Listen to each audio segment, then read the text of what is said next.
This house is for people with class, Robert, not for a contractor with dirty hands like you.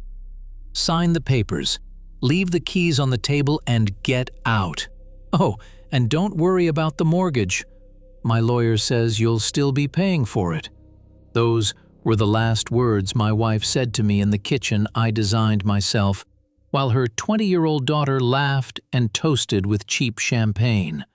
They thought they had won the lottery. They thought they had taken everything from me. But what they didn't know is that a house is just bricks and wood. True power lies in the land it's built on, and that land, ladies and gentlemen, held a surprise that was about to destroy their lives forever. My name is Robert. I'm 54 years old, and I work as a civil engineer specializing in urban development. All my life, I've been the kind of man who measures twice and cuts once. I'm not impulsive, I'm not loud. I believe in hard work, loyalty, and that family is sacred. But I also believe in physics. For every action, there is an equal and opposite reaction. And in this case, the reaction was going to be nuclear. I met Camilla 8 years ago. She was 10 years younger than me, vibrant, charismatic, with a teenage daughter named Lucia from a previous marriage. At first, everything was perfect. I was a widower focused on my career. Camilla filled the void. I went all in.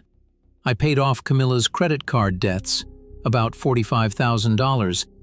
I paid for Lucia's private college, her first car, her summer trips to Europe. I never asked for a thank you, because that's what a father and husband does. He provides. 3 years ago, I decided to build our forever home.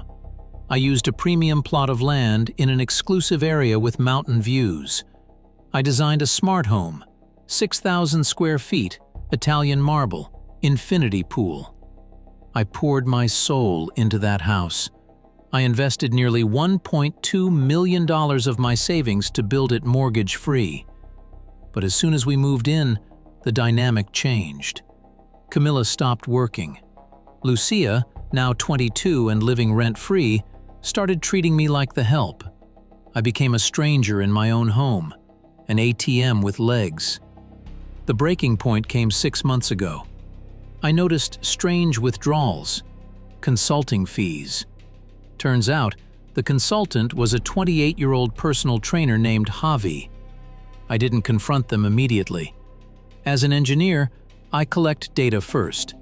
Private investigator, photos, hotels, dinners I was paying for. Then I overheard them one night. "Robert is boring," Camilla laughed. "But the lawyer says since the house was built during the marriage, it's 50-50. But I'll claim emotional distress to get exclusive use. I'll kick him out, keep the house, and Javi moves in next month." Lucia chimed in. "Finally! That old man ruins the aesthetic. Plus, I need the garage for my art studio." The next day, Camilla served me divorce papers. She demanded the house, $6,000 a month in alimony, and half my retirement. That afternoon, she kicked me out. "Make sure you don't scratch the floor with your old boxes," Lucia said, "and leave the Mercedes keys." I looked them in the eyes and said calmly, "Enjoy the house while you can." I moved into a hotel that night. I didn't cry. I opened my laptop and pulled up a folder named Asset Structure. You see, Camilla and her lawyer made a fundamental error.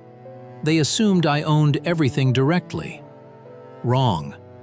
10 years ago, long before I met Camilla, I founded an LLC called Structural Investments to manage my commercial projects. When I decided to build the house, I didn't put the land in my name. The land belongs 100% to the LLC.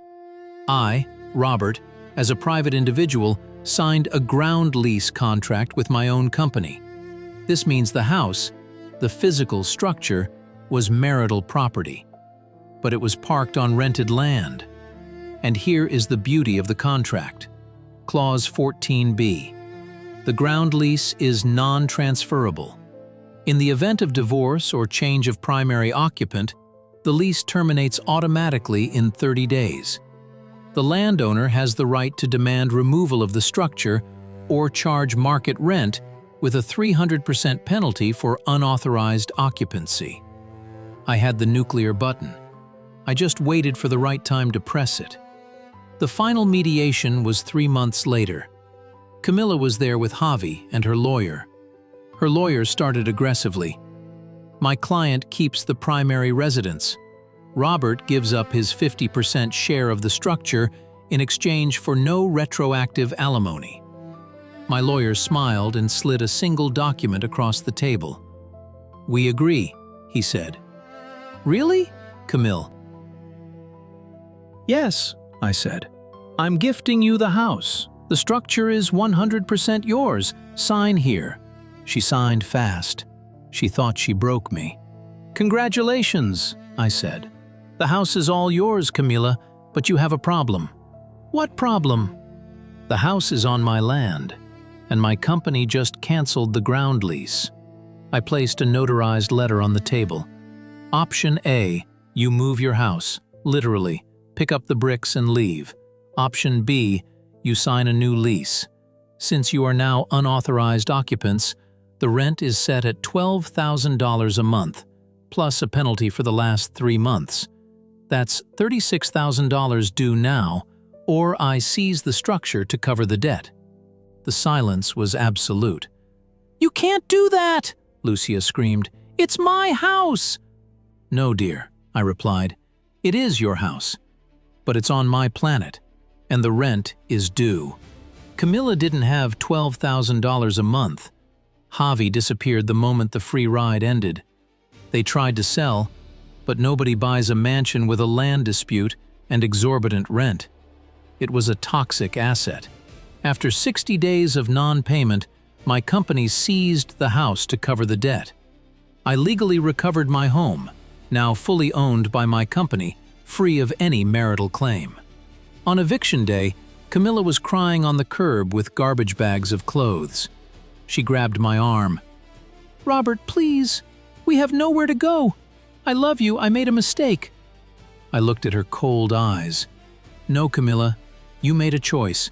You chose greed over loyalty." I walked inside and changed the locks. It's been 6 months.